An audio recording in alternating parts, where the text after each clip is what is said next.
Hello बच्चों, series combination और parallel combination class 10 की सबसे इंपॉर्टेंट टॉपिक। यहाँ पर हम प्रूफ सीखेंगे। हालांकि बहुत सिंपल प्रूफ है।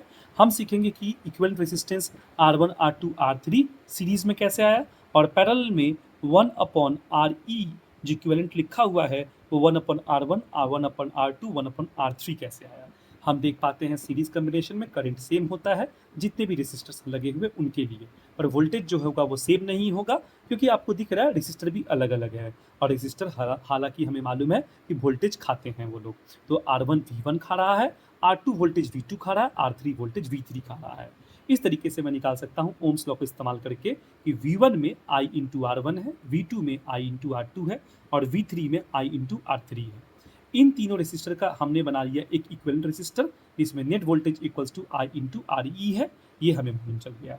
तो V equals to V1 plus V2 V3 लिखेंगे, जहाँ पे हम लोग यहाँ पे V की वैल्यू पुट करते हैं, V1 V2 V3 की वैल्यू पुट करके सब I कॉमन निकलता है, I को काट देते हैं और हमारा फॉर्मूला प्रूफ हो जाता है। पैरेलल कम्बिनेशन में वोल्टेज क्या होता है, सेम होता है ऑल रेसिस्टर में, चाहे रेसिस्टर की वैल्यू अलग अलग हो या सेम हो, बट यहाँ पर करंट जो होता है वो डिवाइड होता है।